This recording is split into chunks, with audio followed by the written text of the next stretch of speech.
Et bonsoir à toutes et à tous. Un très très grand merci d'être avec nous ce soir. Je sais que l'actualité ne laisse pas beaucoup de temps parfois pour ce genre de présentation et je sais qu'il y a un grand match de l'équipe de France ce soir aussi. Donc d'autant plus qu'on doit vous remercier d'avoir pris le temps ce soir. Moi c'est Mathieu Loyer, donc je suis responsable RSE de chez Lilly France. Et puis je suis accompagné ce soir par Laurence Bourret, secrétaire générale de l'éco-filière d'Astrid. Et puis à ma gauche, Karine Quint, qui est directrice régionale endocrinologie chez Laboratoire Sanofi. Alors, pourquoi nous sommes là ce soir? Ce que nous voulons partager avec vous, c'est un projet qui nous tient vraiment à cœur, qui est le projet Récipen. Et vous verrez sur cette première slide, le mot clé, c'est le mot ensemble. C'est un projet qui vise pour la première fois à recycler les stylos Lilly et Sanofi, les stylos auto-injectables ici en France. Mais pour ce faire, nous avons besoin d'unir un ensemble d'acteurs qui sont les pharmaciens, les professionnels de santé, les patients, les laboratoires et bien sûr l'éco-organisme d'Astrid. Donc ce soir, nous allons essayer de répondre à un certain nombre de questions. Voici l'agenda, pour que vous ayez en tête clairement comment ça va se passer, pour que vous puissiez jouer votre rôle dans ce programme que nous trouvons bien excitant. Nous avons vraiment envie de partager avec vous ce soir. Alors nous allons balayer le pourquoi de ce projet, les enjeux environnementaux derrière le recyclage des stylos. Puis où est-ce que ça va se passer? Car nous avons choisi dans un premier temps de déployer ce programme de recyclage stylo dans un certain nombre de régions de test. Puis nous voulons partager avec vous comment ça va se passer concrètement. Et enfin, nous allons vous laisser avec un certain nombre de messages clés et répondre à vos questions.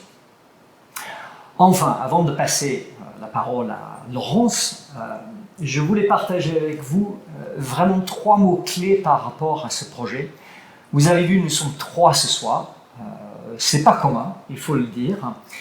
Nous sommes Sanofi, Lilly et Astrid, 3 acteurs, et ça nous semblait très important que ce soit un projet collectif.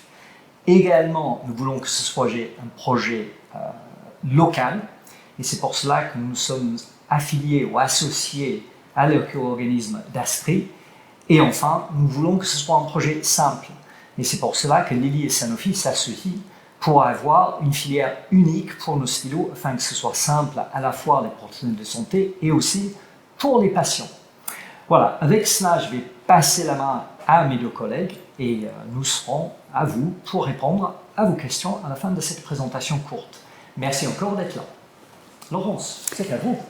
Merci Mathieu. Donc, effectivement, c'est un sujet qui nous tient aussi très à cœur au sein de l'éco-organisme, puisque comme vous le savez, les dispositifs médicaux perforants qui sont utilisés par les patients en autotraitement étaient jusqu'à très récemment tous incinérés, avec les emballages qui permettent aux patients de les stocker et que vous pouvez trouver en pharmacie. Donc c'est vrai qu'avec ce projet, c'est une avancée qui nous semble très intéressante, puisque nous allons donc pouvoir tester et peut-être déployer la possibilité donc de recycler d'autres dispositifs médicaux, puisque nous pouvons déjà recycler les dispositifs médicaux avec électronique, et nous pouvons, dans le cadre de ce partenariat, tester la possibilité de recycler de nouveaux dispositifs médicaux, des stylos d'injection, sans leurs aiguilles. Je reviendrai sur les consignes de tri, notamment à donner à votre patientèle. Une avancée importante, puisque ce sont près de 75 millions de stylos qui sont utilisés en France chaque année. Et ce projet pourrait, s'il était déployé, permettre de réduire la pression sur des ressources non renouvelables, notamment le plastique, matière qui permet de fabriquer ces stylos et qui est une matière d'origine fossile non renouvelable. Et c'est près de 1500 tonnes de plastique qui pourraient être économisées si ce projet était un succès et était déployé au niveau national. Donc ces stylos sont composés majoritairement de plastique, mais aussi d'un peu de métal et de verre que nous souhaitons séparer pour pouvoir les recycler après les avoir collectés. Donc un enjeu environnemental fort, puisque ça nous permettrait donc d'élargir le scope des produits qui aujourd'hui sont incinérés et qui pourraient être recyclés à l'avenir. Alors, merci Laurence. Du coup, pour aller un petit peu plus loin par rapport au projet Recipen, on a choisi de commencer un pilote et de se focus sur 4 régions. 4 régions majeures, pourquoi? Parce que elles n'ont pas été choisies au hasard, hein, ces 4 régions. C'est dans un premier temps parce que ce sont les régions où la prévalence du diabète est la plus importante, hein, notamment sur les Hauts-de-France, qui est la première région française où la prévalence est la plus forte. Donc la prévalence la plus élevée. On a aussi fait le choix de ces 4 régions parce qu'il y a une forme de mixité quelque part entre des zones qui sont rurales, des zones qui sont plus des zones d'habitation, de villes, de grandes métropoles comme Lyon, comme Lille, etc. Et c'est aussi là où Dastri a le taux de collecte le plus important aujourd'hui. Et c'est pour ça qu'on s'est dit, voilà, si on veut se donner toutes les chances de réussir ce beau programme et ce beau projet, c'est d'aller évidemment sur ces 4 régions où on a le plus de chances de réussite grâce à vous. Et donc, pour résumer ce qu'ont déjà commencé à vous dire Laurence et Mathieu, il y a 3 mots-clés, comme l'a dit Mathieu en introduction, à retenir. C'est qu'effectivement, Recipen, c'est un projet collectif. Hein. On est 3 aujourd'hui à vous parler, donc Dastri, Lilly et Sanofi se sont unis pour cet enjeu environnemental majeur. C'est donc un projet environnemental qui est clé, puisqu'aujourd'hui, on a fait le choix de ne plus incinérer ces stylos, mais de pouvoir les recycler. Et enfin, sur 4 régions majeures, je vous ai expliqué pourquoi précédemment, qui sont les 4 plus fortes. C'est là où on a le plus, en tout cas, on a le plus confiance en vous pour réussir. Alors, qu'est-ce que ces stylos vont devenir une fois qu'on les aura collectés? Et puis, on reviendra sur comment ça marche de manière très précise.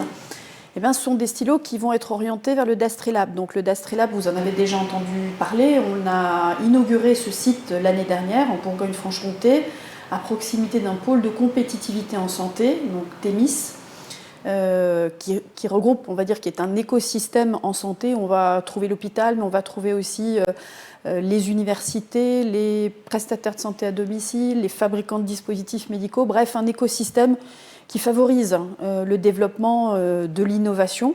Et en l'occurrence, ce site a vocation à innover en cherchant, en travaillant, on a des partenariats avec des écoles d'ingénieurs pour trouver de nouvelles technologies de recyclage, mais aussi donc de tester avec des équipements dans lesquels on a investi de nouvelles solutions de séparation pour recyclage. Donc, les stylos Sanofi Lilly, donc, sans leurs aiguilles, rejoindront le Dastrilab pour permettre la séparation donc, des différentes fractions matières et permettre ensuite le recyclage de ces différentes fractions. Alors, très concrètement, comment ça se passe ? Donc aujourd'hui, vous avez une boîte violette qui est donc distribuée en pharmacie. Alors aujourd'hui, la boîte violette, elle est moins connue que la boîte jaune. Hein. Clairement, elle est distribuée depuis 2021. 2020 sont les textes qui permettent donc de recycler certains dispositifs médicaux perforants. 2021, c'est la mise en œuvre de ce nouveau circuit en pharmacie. Donc ces boîtes violettes vont être remplacées dans les 4 régions de l'expérimentation par les boîtes violettes Recipen, que vous pouvez les voir derrière nous. Donc, ce sont les mêmes. En revanche, elles ont une face orange qui précise qu'en plus des dispositifs médicaux perforants avec électronique, on peut y déposer, le patient peut y déposer les stylos, donc Sanofi et Lilly, sans les aiguilles. Les aiguilles continuent à être déposées dans les boîtes jaunes pour être incinérées. Donc, les boîtes violettes vont accueillir ces dispositifs médicaux et pour démarrer, ce projet, les pharmacies n'auront pas à les commander, nous allons leur en envoyer. Donc on y reviendra également, mais les boîtes sont déjà parties et elles devraient arriver cette semaine dans les 7000 pharmacies qui vont donc participer au programme dans ces 4 régions pilotes. Donc, simple pour le pharmacien, ça ne change rien, il a déjà les boîtes violettes en pharmacie et les caisses carton violettes. Et pour démarrer, on va les lui envoyer, il n'aura pas besoin de les commander. En revanche, après, il devra les commander une fois qu'il les aura toutes distribuées. Donc, pour les pharmaciens, ça ne change rien. Vous avez déjà les boîtes violettes et les stylos reviennent en pharmacie via le circuit Cyclamed, puisque ce sont des stylos sans les aiguilles qui sont soumis à ce principe de responsabilité élargie des producteurs et qui donc reviennent en pharmacie, mais dans le circuit Cyclamed. Pourquoi est-ce que c'est Dastri qui organise la collecte et le recyclage? Parce que nous avions les moyens et le circuit en place pour le faire, ce qui n'était pas le cas de Cyclamed. Donc pendant cette phase expérimentale, ça s'organise comme ça. On verra par la suite. Donc ça ne change rien pour le pharmacien. Et pour le patient, eh bien, lui va pouvoir déposer ses stylos dans la boîte violette. Donc avant, une fois qu'il a terminé de vider le stylo, il enlevait l'aiguille, il la mettait dans la boîte jaune et le corps du stylo, il le ramenait en pharmacie pour que le pharmacien le dépose dans le carton Cyclamed. Aujourd'hui, il continue à enlever l'aiguille qu'il met dans la boîte jaune. Par contre, le corps du stylo va rejoindre la boîte violette pour pouvoir être recyclé. Donc pour mémoire, mais vous le savez déjà, les médicaments non utilisés sont aujourd'hui incinérés. Donc ces corps de stylo sont incinérés jusqu'à ce qu'ils puissent rejoindre la filière, le circuit violet en pharmacie pour leur permettre d'être recyclés.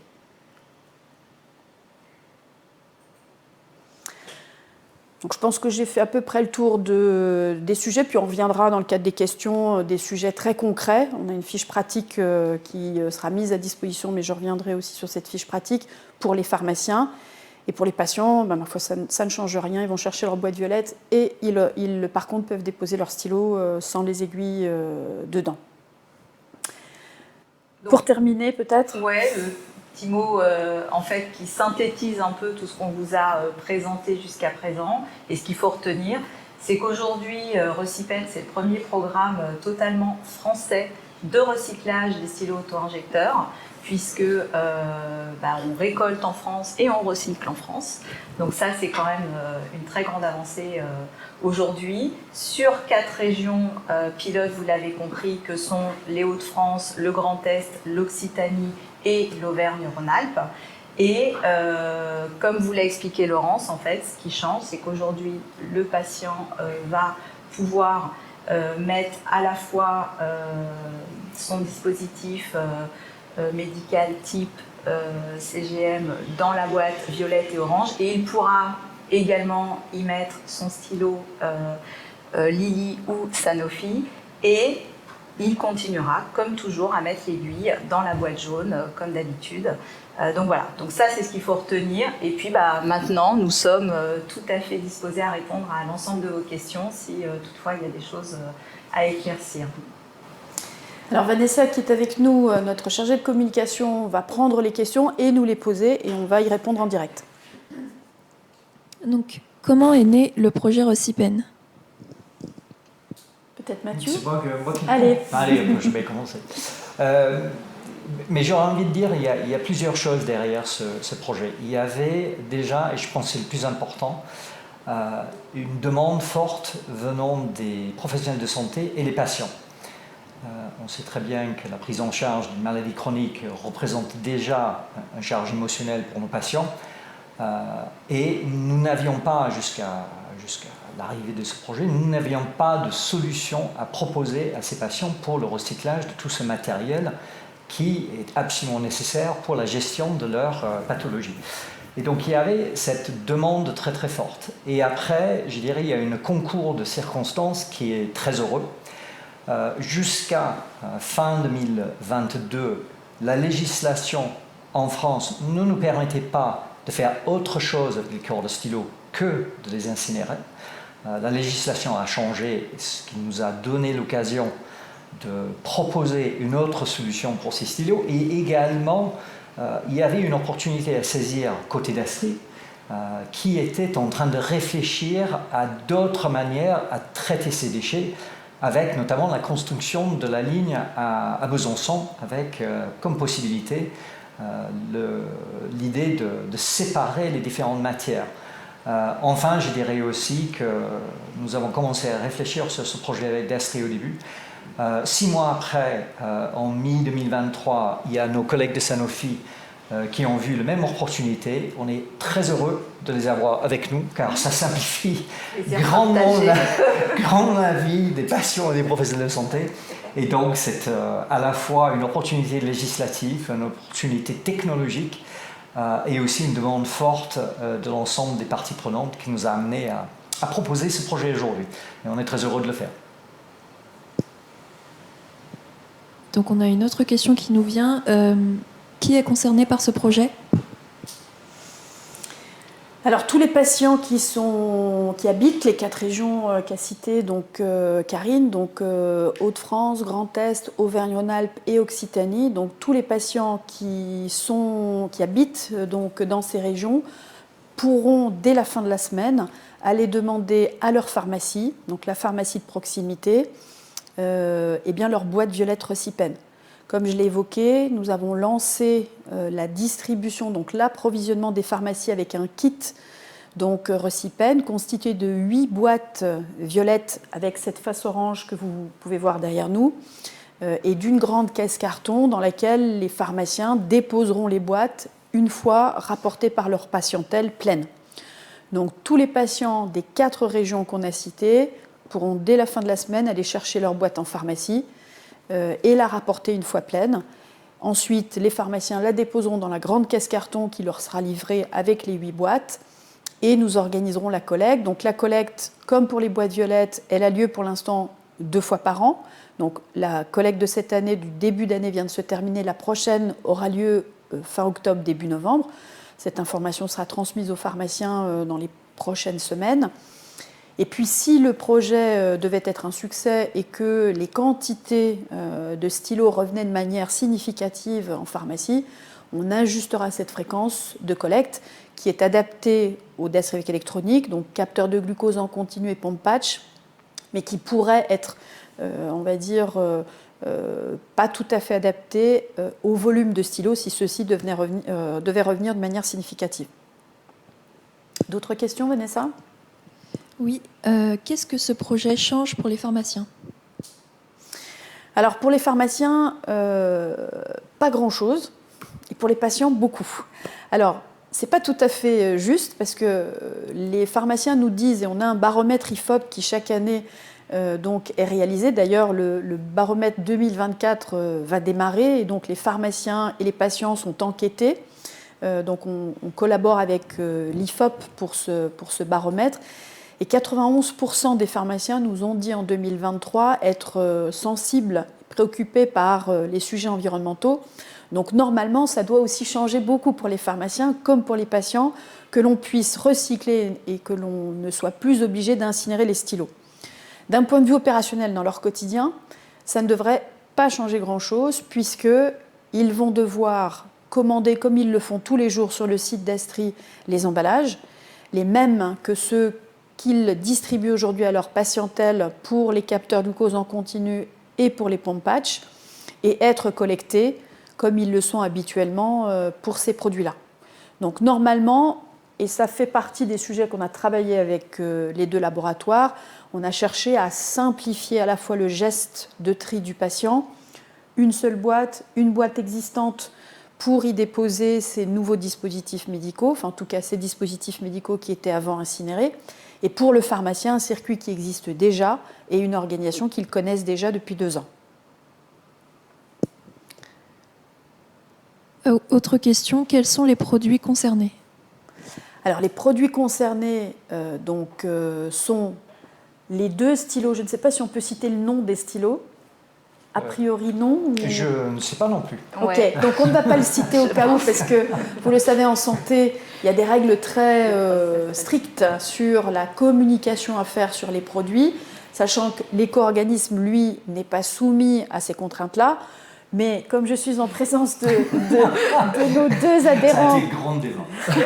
je ne vais pas citer le nom des produits, mais ce sont donc les 2 stylos d'injection donc fabriqués par Sanofi et Lilly, dont l'aiguille est désolidarisable. Donc ça ne concerne pas les stylos avec aiguille sertie, uniquement les stylos dont l'aiguille peut être enlevée après l'utilisation du stylo, donc une fois le stylo vide, donc qui peuvent être déposés dans la boîte.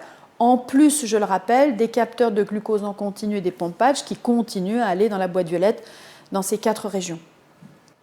Je rajouterais que cela représente une bonne moitié de tous les stylos aujourd'hui qui sont mis sur le marché par nos 2 laboratoires. Donc, en visant les stylos qui sont à aiguille non sertie, on s'attaque déjà à une grande partie de ce que nous commercialisons aujourd'hui comme dispositif. Voilà. Combien de stylos sont distribués par les laboratoires Sanofi et Lilly par an? Alors, je crois que c'était sur une des slides, je vais passer très rapidement. C'est les 75 millions. C'est-à-dire que sur la totalité du marché aujourd'hui, nous estimons qu'il y a à peu près 75 millions de stylos chaque année qui sont nécessaires pour la prise en charge de la pathologie diabétique en France. Donc ça vous donne un ordre de grandeur et comme il y avait sur la slide également, ça représente, si on additionne tous ces stylos, à peu près 1500 tonnes de plastique aujourd'hui que nous espérons à terme récupérer pour en faire bon usage. Voilà. Quand recevrons-nous les boîtes Recipen? Donc les boîtes sont parties, elles sont déjà en chemin, elles sont sur la route. Donc on a demandé à notre logisticien de commencer à les préparer, à les envoyer avant cet événement pour pouvoir vous annoncer qu'elles arriveront dans les pharmacies des 4 régions à partir de demain et jusqu'à la fin de la semaine. Donc on a à peu près la moitié des pharmacies qui devraient être approvisionnées dès demain.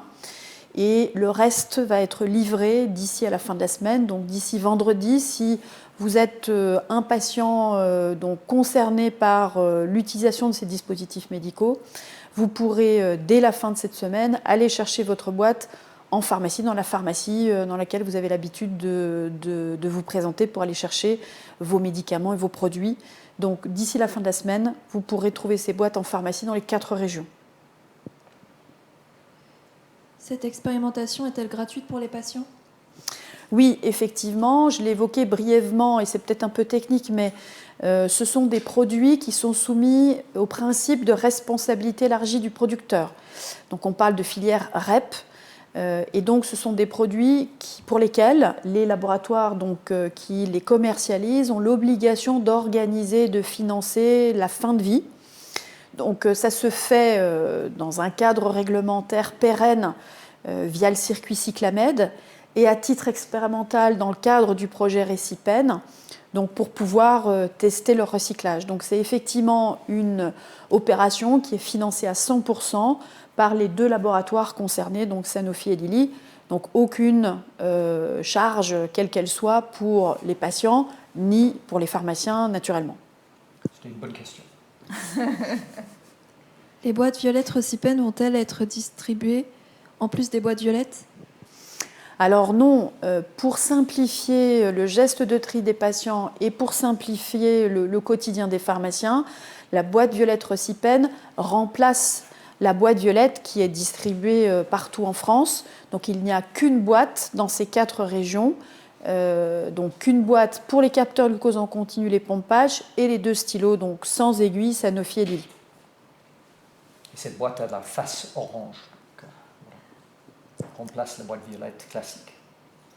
Eh bien justement, quelle est la différence entre la boîte violette classique et la boîte violette Recipen? Alors c'est la même, mais comme l'a dit Mathieu, elle a une face orange, vous pouvez le voir derrière nous, et sur cette face, on peut lire que c'est une boîte réservée aux e-DASRI, donc les DASRI avec électronique, donc capteurs de glucose en continu et pompe patch, mais également donc au corps des stylos Sanofi et Lilly, sans les aiguilles.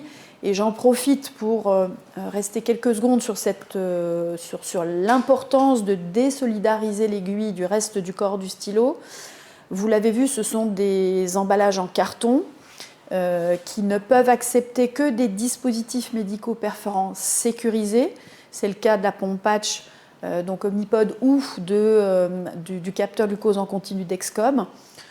Pour ce qui est du stylo, donc des stylos Sanofi Lilly, dans la mesure où aujourd'hui nous sommes autorisés uniquement à y déposer les corps de stylos sans les aiguilles et que nous n'avons pas testé le niveau de sécurisation des stylos, il est très important de bien enlever les aiguilles qui, elles, vont rejoindre le circuit donc, des boîtes jaunes pour éviter que les personnes qui seront amenées à manipuler ces emballages et à les déconditionner, puisque quand on arrive sur le Dastrilab, les boîtes sont ouvertes, nous trions. Donc les dispositifs, nous avons séparé les stylos des autres dispositifs médicaux avec électronique. Et dans cette procédure, eh bien, s'il y avait des aiguilles, les gens pourraient se piquer. Donc je passe quelques secondes sur ce sujet. C'est vraiment très important que les pharmaciens rappellent aux patients l'importance de désolidariser les aiguilles. Et je rappelle aux patients qui nous suivent l'importance de bien enlever les aiguilles après avoir fini d'utiliser le stylo pour éviter que les personnes qui sont sur le site et qui vont déconditionner ces stylos, alors déjà pour éviter que les pharmaciens ne se piquent si d'aventure un perforant devait être déposé dans cette boîte en carton, et puis aussi que les personnes qui déconditionnent se piquent quand elles vont ouvrir les boîtes. Donc très important.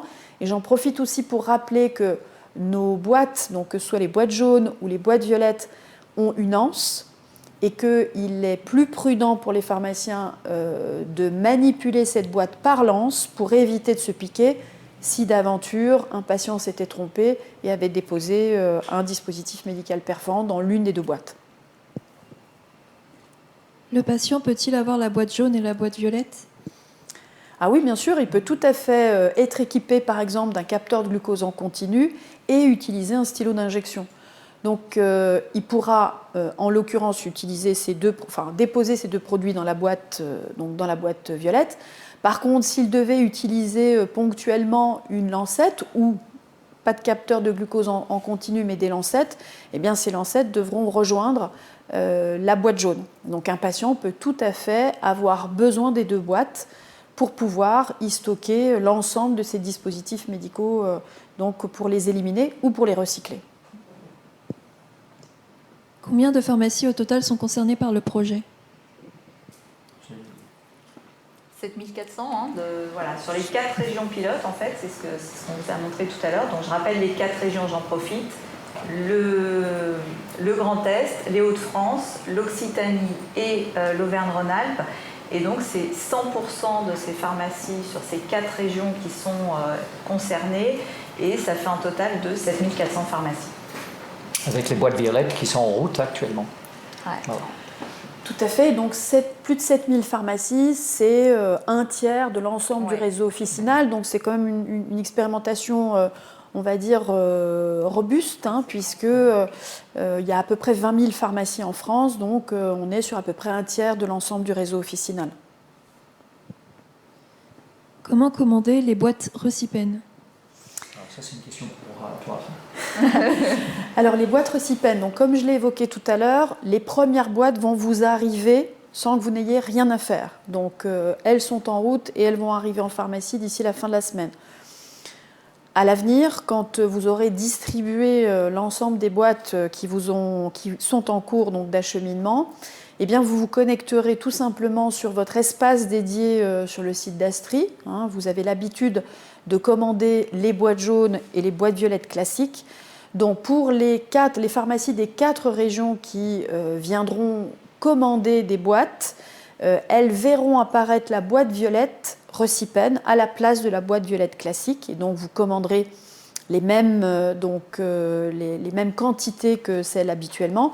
Alors, à noter que depuis déjà quelques mois, on a fait évoluer le format de l'étui qui contient les boîtes violettes. Donc, jusqu'à présent, c'était une enveloppe de 8 boîtes. Aujourd'hui, vous allez recevoir un étui en carton de 16 boîtes. Donc, comme vous demandez de plus en plus de boîtes, on a donc fait évoluer ce format. Et puis, pour mémoire, vous recevrez en même temps les caisses carton. Donc, comme on peut mettre 8 boîtes violettes, qu'elles soient Recipen ou classiques, dans une grande caisse carton de 50 litres, eh bien, vous allez recevoir une grande caisse carton avec 8 boîtes violettes Recipen, mais à l'avenir, quand vous commanderez, ça sera donc 16 boîtes et 2 grandes caisses carton que vous recevrez en même temps. Donc pour les pharmacies qui sont dans les 4 régions, vous allez sur le site de commande et on vous proposera de commander, en plus des boîtes jaunes, les boîtes violettes Recipen. Et pour les autres pharmacies, on vous proposera les boîtes jaunes et les boîtes violettes classiques. Où dois-je diriger ma patientèle pour obtenir des informations sur le projet Recipen? Bien sur le site d'Astri. C'est déjà un bon point. Donc on va cette semaine mettre en ligne sur le site une petite vignette qui va apparaître. Vous avez l'habitude de venir sur le site, vous avez des vignettes. Donc vous pouvez aller sur la vignette, commander des boîtes, sur la vignette où rapporter mes boîtes, etc. Et puis vous aurez une vignette Recipen, donc sur le site, sur la page d'accueil du site. Et une fois que vous cliquerez sur la vignette, vous serez sur la page dédiée au projet avec toutes les informations que nous vous avons présentées et les questions-réponses aussi. Il y aura une foire aux questions qui permettra à votre patientèle et à vos équipes, vous pouvez aussi diffuser cette information à vos équipes, et bien aller y trouver toute l'information concernant ce projet. Donc on a reçu une question en vacances. Puis-je demander une boîte Recipen? Où dois-je les stocker? Alors, quand vous êtes en vacances, si vous partez dans une des 4 régions expérimentales, donc les Hauts-de-France, peut-être l'Occitanie est un peu plus sexy. Rhône-Alpes. Pour le ski, peut-être pour l'hiver. Voilà. En tout cas, dans ces 4 régions, vous trouverez la boîte Recipen. Vous ne la trouverez malheureusement pas ailleurs. Donc, si vous partez en vacances dans une autre de ces 4 régions, vous devrez prendre votre boîte avec vous. En revanche, vous pourrez la déposer dans n'importe quelle pharmacie, puisqu'elles suivent le même circuit que les boîtes violettes classiques. Donc le pharmacien, lui, la déposera dans la caisse carton violette comme il le fait des autres boîtes. Donc pas de problème pour la déposer pleine. En revanche, vous ne pourrez pas l'obtenir en dehors des 4 régions expérimentales.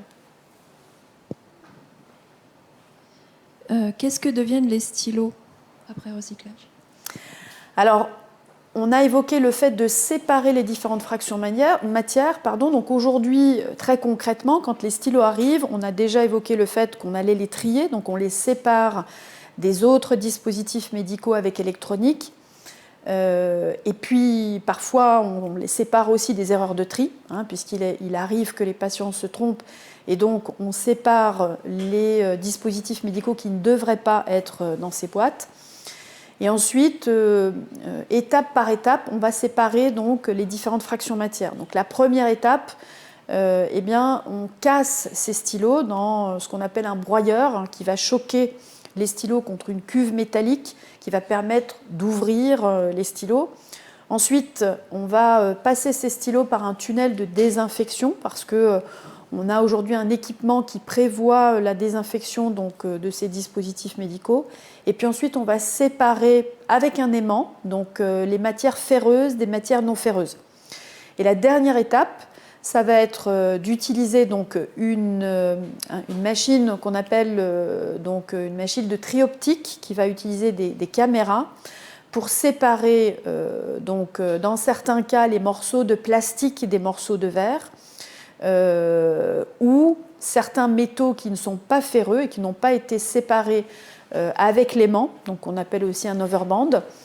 Et cette expérimentation nous permettra d'investiguer de nouvelles technologies de tri également, et nous allons tester d'ici la fin du mois de juin, chez notre fabricant, une technologie infrarouge qui permettra de séparer les différents plastiques.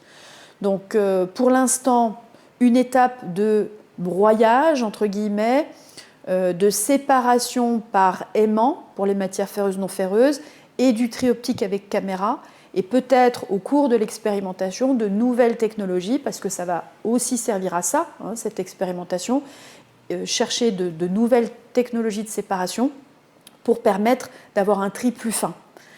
En ce qui concerne la suite, les métaux vont partir dans la filière métaux, les plastiques également, et nous allons essayer, dans le cadre de cette expérimentation, de trouver des produits dans lesquels le plastique pourrait être injecté, pour essayer de boucler la boucle, et donc de tracer le plastique de ces stylos, à minima dans des produits qui nous semble intéressante du point de vue environnemental et on a des échanges actuellement avec un fabricant local parce que pour nous, Mathieu en a parlé, le principe de la proximité est important. Donc aussi pour la fabrication de nouveaux produits avec ces plastiques, donc un fabricant local de dalles pour parking, qui sont des dalles qui permettent à l'eau donc de rejoindre les nappes phréatiques plutôt que des parkings goudronnés ou bétonnés. Donc c'est une piste que nous sommes en train d'explorer. Nous voulons tester aussi la possibilité de réinjecter ce plastique dans nos propres boîtes, donc dans les boîtes jaunes qui sont en plastique, et nous sommes en cours de réalisation de tests avec nos fabricants. Et puis la troisième option, ce serait de revenir dans le circuit de la fabrication des stylos. Alors pour l'instant, pas dans les stylos eux-mêmes, puisque ce n'est pas autorisé en France, mais on espère pouvoir le tester donc plus tard. Mais en tout cas dans des produits qui servent à la fabrication des stylos, donc indirectement pour pouvoir boucler la boucle du cycle de vie de ce plastique. Ce qu'il faut dire aussi, c'est qu'on est bien en phase pilote. Donc, je pense que vous l'avez compris à travers ce que dit Laurence, hein, c'est un enjeu industriel aussi de taille aujourd'hui, de prendre ces objets qui sont des objets complexes, de séparer les différentes matières et après de trouver des filières qui sont capables de réutiliser ces matières. Donc, il est vraiment important pour nous qui sommes lancés dans cette aventure d'avoir un volume de matériel important pour pouvoir valider un certain nombre de process industriels et trouver ces filières qui peuvent éventuellement, sans forcément donner une deuxième vie, au moins nous permettre de réincorporer ces matières dans des produits soit associés au domaine médical ou des produits, comme a évoqué Laurence, qui ont une vertu environnementale. Voilà. Et on est bien en phase pilote et nous communiquerons sur les résultats de ce pilote et ce que nous arrivons finalement à faire avec cette matière, avec pour volonté de le recycler bien sûr. Et puis en complément, c'est vrai qu'il y a un autre aspect qui nous intéresse beaucoup nous en tant qu'éco-organisme, c'est d'accompagner les entreprises dans la phase amont, c'est-à-dire l'éco-conception des produits. Donc c'est un sujet d'intérêt pour les pouvoirs publics depuis l'année dernière, puisque les entreprises dont les produits sont soumis à ce principe de responsabilité élargie des producteurs doivent travailler à des plans quinquennaux d'éco-conception. Donc c'est un pilote qui va permettre aussi de tester et d'identifier des pistes de réflexion pour éco-concevoir ces produits. Alors, à plus ou moins long terme, on est sur des produits complexes, Mathieu l'a dit, avec des contraintes réglementaires très fortes. On est dans un secteur qui est très réglementé. Ce sont des produits dont la vie des patients dépend parfois. Donc, voilà, on n'est pas sur de l'emballage de produits grande consommation. Donc, avec des délais aussi en termes de recherche et développement, avec des contraintes en termes d'autorisation de mise sur le marché qui font que ça prend un peu de temps. On est sur des choses qui vont prendre du temps. Mais en tout cas, c'est un sujet qu'on appréhende aussi en même temps que la gestion de la fin de vie. On appréhende aussi la notion de conception et d'éco-conception de ces produits. Vaste sujet. Comment s'organise la collecte de ces boîtes ? Y aura-t-il une collecte spécifique pour Recipen ? Donc, je l'ai évoqué tout à l'heure. Pour l'instant, on est sur la même programmation que pour les boîtes violettes classiques, donc qui contiennent les capteurs de glucose en continu et les pompes patch, c'est-à-dire 2 fois par an. Donc aujourd'hui, on a à peu près 5000 pharmacies sur les 20 000 qui nous demandent de les collecter 1 à 2 fois par an. Et les volumes de produits sont beaucoup plus faibles. Pour vous donner une idée, les DASRI sans électronique, c'est 1,3 milliard de dispositifs médicaux utilisés chaque année en France. Pour les DASRI avec électronique, c'est une dizaine de millions.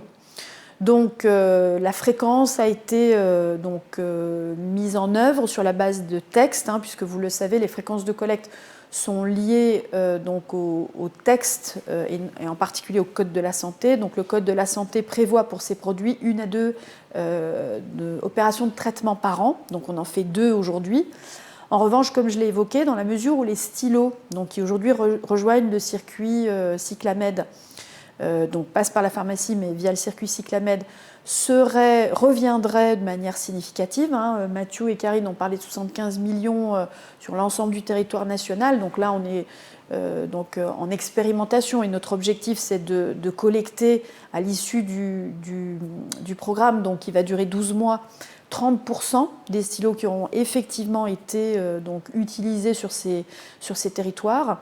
Eh bien, on ajustera ces fréquences de collecte. L'objectif, c'est effectivement que si les quantités venaient à augmenter significativement, eh bien, on puisse ajuster ces fréquences de collecte pour éviter d'engorger les pharmacies. Le projet Recipen concerne-t-il les hôpitaux ? Alors, aujourd'hui, il ne concerne pas les hôpitaux pour une raison très simple. Nous avons voulu, avec nos partenaires Sanofi, nous appuyer d'abord sur la filière d'Astri, avec le réseau de collecte qui est déjà bien installé et qui concerne uniquement les particuliers en autotraitement. Ce qu'il faut se dire aujourd'hui, que dans les hôpitaux, il y a une hétérogénéité des déchets et des filières de traitement aussi, car chaque hôpital est responsable du traitement de ces déchets, qui rend ce problématique plus complexe. Et donc, nous avons, dans un premier temps, souhaité nous attaquer en quelque sorte au volume le plus important, c'est-à-dire aujourd'hui à peu près 80% de la totalité des dispositifs en autotraitement qui sont mis à disposition des patients, et ça c'est par la filière d'Astri. Et après, dans un deuxième temps, nous allons explorer comment on peut également étendre ce dispositif à des établissements hospitaliers. Mais pour le moment, on est bien dans les officines de ville. Je ne sais pas si Karine... non, c'est effectivement... Si vous avez des choses à rajouter par rapport à cela. Où puis-je trouver le contenu de l'arrêté encadrant le projet Recipen ?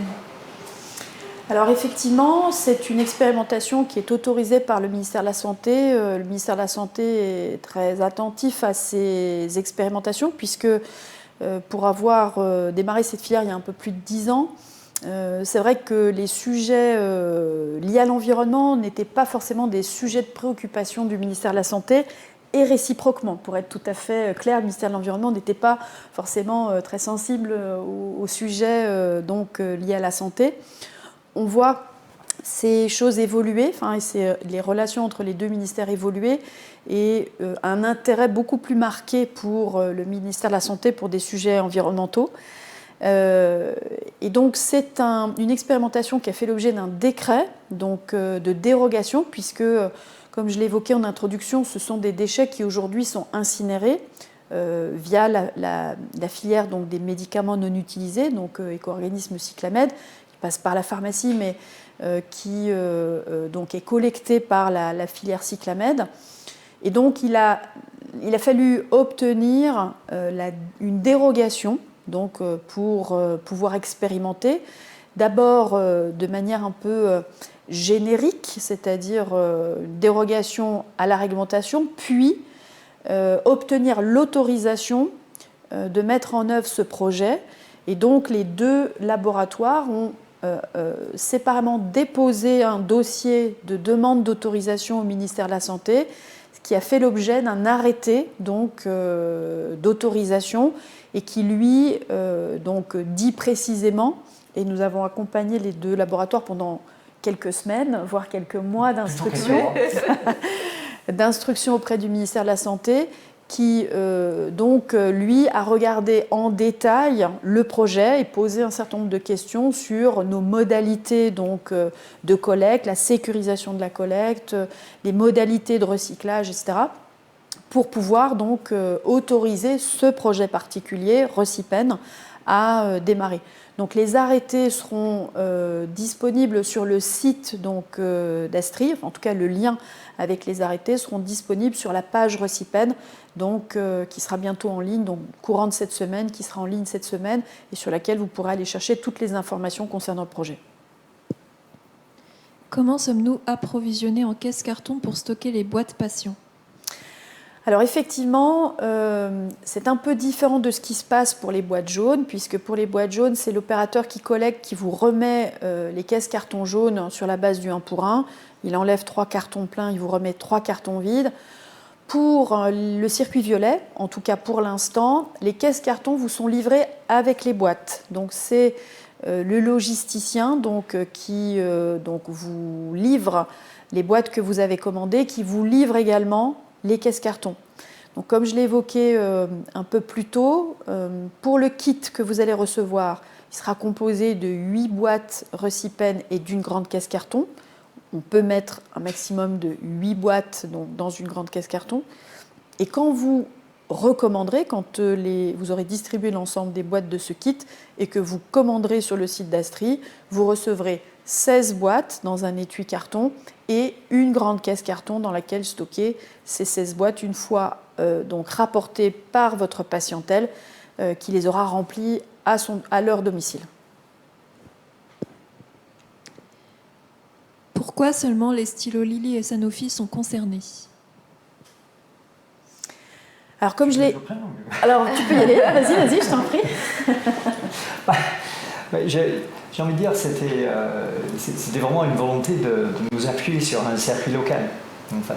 Donc, nous avons voulu nous associer à Dastri. C'est Lily et Sanofi qui sommes en quelque sorte le premier à être partenaire de Dastri sur ce circuit. Nous savons bien sûr qu'il y a d'autres circuits aujourd'hui qui sont proposés par d'autres laboratoires. Ce qui vraiment nous semblait important aujourd'hui, c'est ce côté local. Et donc c'est pour cela qu'aujourd'hui, Lily et Sanofi ont voulu s'appuyer sur Dastri. Je dirais dans d'autres pays, ce n'est pas le cas. Dans d'autres pays, il n'y a pas des circuits comme Dastri qui existent. Et donc dans d'autres pays, Lily s'associe avec Sanofi, avec d'autres laboratoires, pour essayer justement d'avoir une approche collective. Mais en France, c'est Lily et Sanofi qui avons voulu profiter de l'existence de Dastri. D'autres labos aujourd'hui ont fait d'autres choix. C'est notre volonté par contre au bout de 12 mois de pilote, si le pilote s'avère être concluant, parce que comme vous avez compris, il y a beaucoup de paramètres aujourd'hui que nous devons valider, mais bien sûr l'ambition c'est d'élargir ce pilote à d'autres dispositifs avec toujours une idée très simple, c'est moins on a de filières, moins il y a de risque d'erreur, plus c'est simple pour des professionnels de santé et les patients in fine. Voilà. Et puis en complément de la diversité des marques de produits, il y a aussi la diversité des catégories de produits. Aujourd'hui, seuls les stylos sans aiguille sont autorisés dans le cadre de cette expérimentation. Et je crois que les 3 laboratoires concernés représentent la quasi-majorité de ces stylos. Donc l'étape d'après, ce sera d'élargir le périmètre en termes de catégories de produits. Et on a déjà pas mal de demandes d'entreprises adhérentes pour des stylos avec aiguille, avec cette problématique de la sécurisation du dispositif médical, puisque seul le dispositif médical suffisamment sécurisé pourra suivre ce circuit de recyclage. Donc ça, c'est l'étape d'après, mais on va déjà démarrer avec Recipen. Combien de stylos sont utilisés en France par an par les patients? Ça, je pense qu'on a déjà répondu. Oui, on l'a dit tout à l'heure. Ouais, on a. Voilà. Donc environ 75 millions de stylos sont aujourd'hui utilisés en France par des patients en autotraitement et concernés par la pathologie diabète. Où dois-je déposer la boîte Recipen une fois rapportée pleine par ma patientèle? Faut-il la séparer dans une autre caisse carton? Donc non, la boîte violette Recipen va être déposée dans la grande caisse carton violette. Alors elle, c'est exactement la même que celle que vous utilisiez jusqu'à présent si vous aviez des patients équipés de pompe patch et de capteurs glucose en continu. Donc pas de distinction pour la partie caisse carton pharmacie, puisqu'à partir du moment où on est dans la caisse carton pharmacie, tout part au même endroit, donc le Dastrilab à Besançon. Donc vous avez les mêmes caisses carton violettes dans lesquelles vous allez déposer les boîtes violettes Recipen mais pleines, qui sont également qui remplacent la boîte violette classique dans les 4 régions de l'expérimentation. Envisagez-vous d'augmenter les fréquences de collecte ? Alors, pas à date, puisque, comme on l'a évoqué tout à l'heure, les fréquences sont prévues par le Code de la santé et sont donc organisées soit sur des fréquences pour les boîtes jaunes semestrielles, trimestrielles, bimensuelles, mensuelles, etc. Alors, le Code de la santé n'en prévoit que 2. Semestriel ou hebdomadaire. L'éco-organisme est allé au-delà de ses obligations en proposant des fréquences supplémentaires pour certaines pharmacies dont les quantités collectées ne justifient pas d'évolution de fréquence, mais dont l'espace, notamment dans des pharmacies de centre-ville ultra-urbains, ne permettent pas de stocker de grandes quantités de déchets. En revanche, pour les boîtes violettes, les textes prévoient donc 2 collectes par an.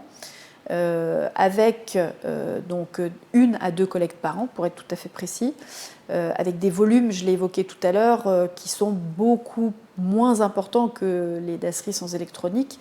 En revanche, les stylos étant susceptibles de représenter un volume significatif de déchets, nous adapterons les fréquences si les patients et les pharmaciens sont convaincus de l'intérêt de ce projet.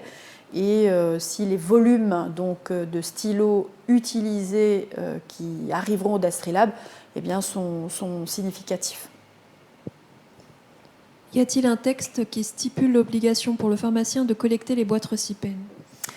Oui, alors effectivement, le Code de la santé prévoit pour les pharmacies l'obligation de collecter à la fois les médicaments non utilisés et à la fois les dispositifs médicaux perforants avec et sans électronique, donc produits par les patients en autotraitement.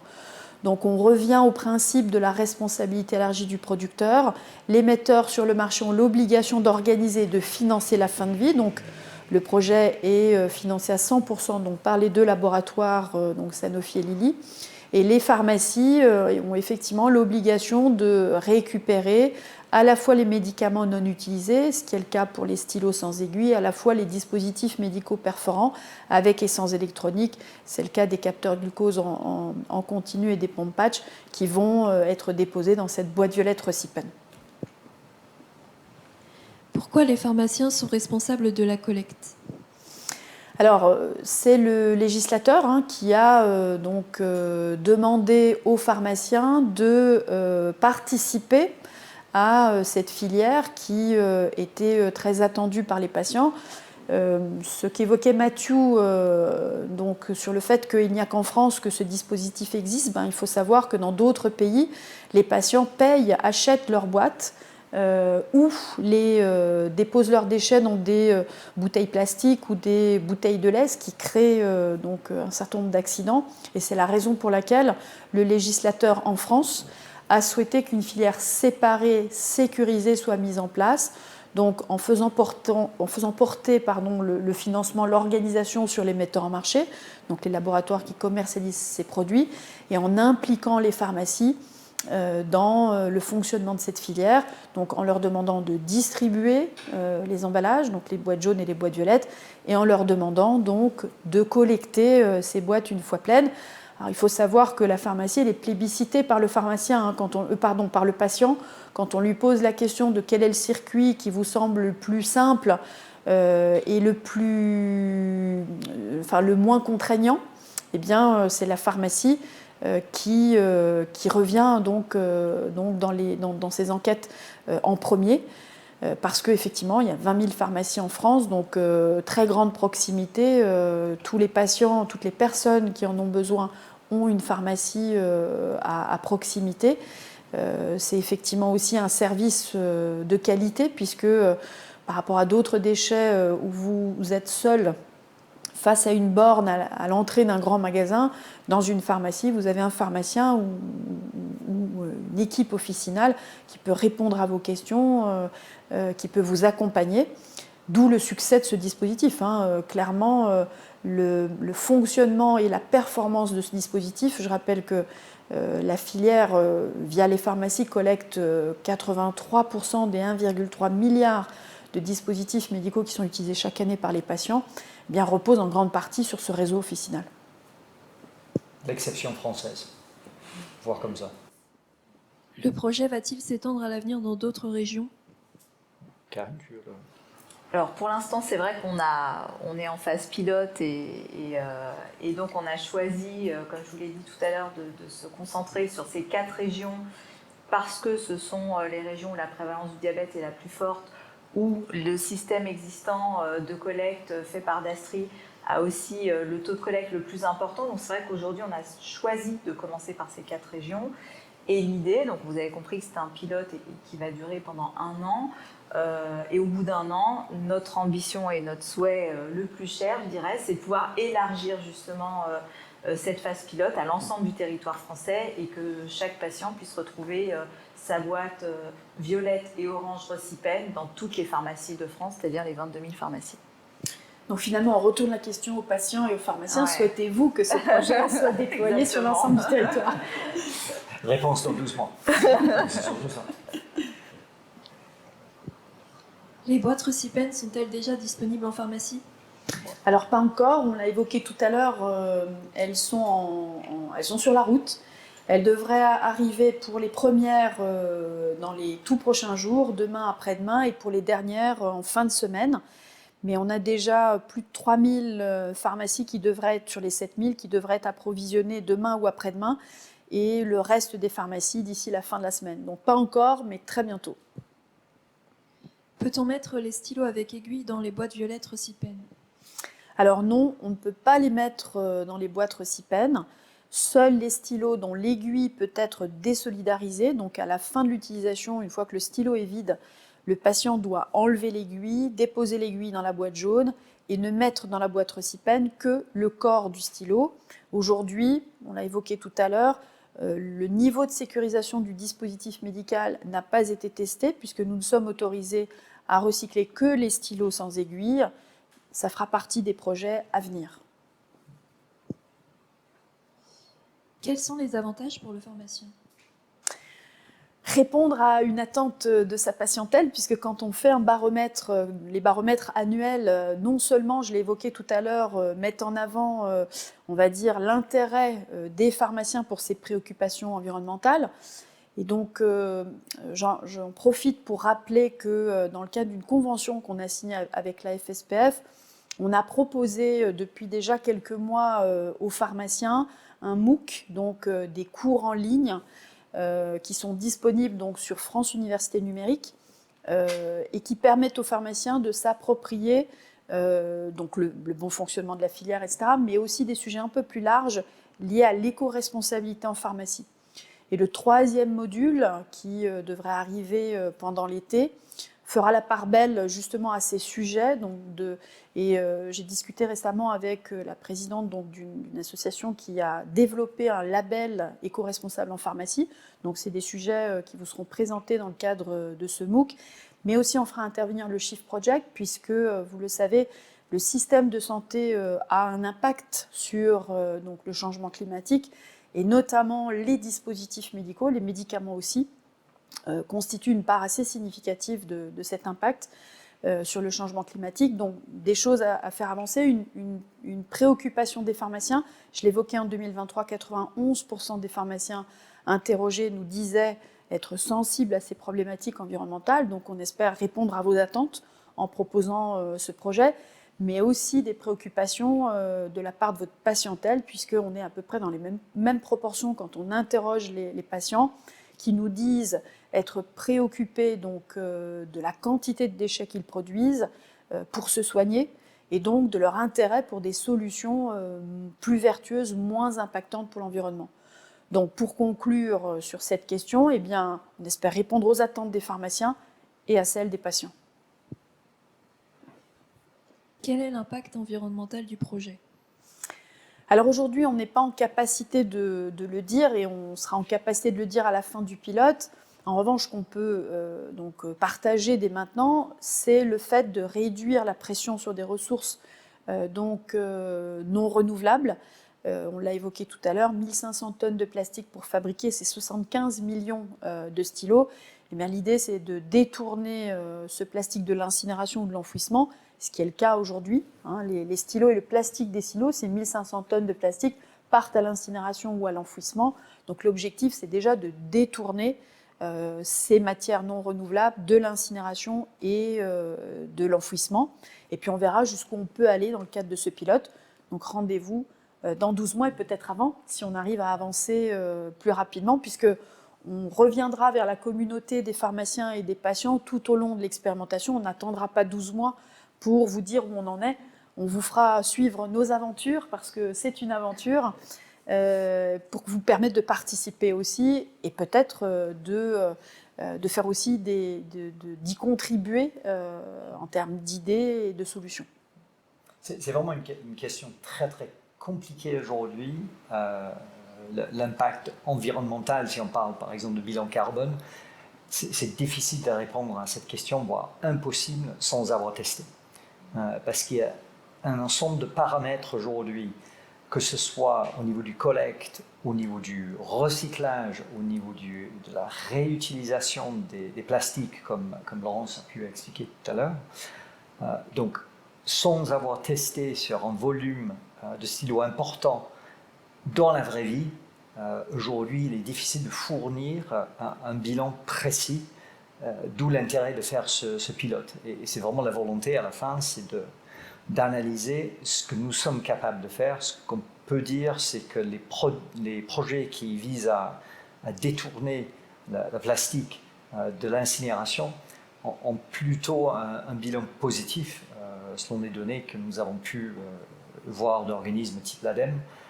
Donc nous sommes confiants, optimistes, mais aujourd'hui, un ensemble de paramètres que nous devons analyser, et puis rendez-vous tout au long du pilote pour voir exactement ce que peut être l'impact bénéfique au niveau environnemental.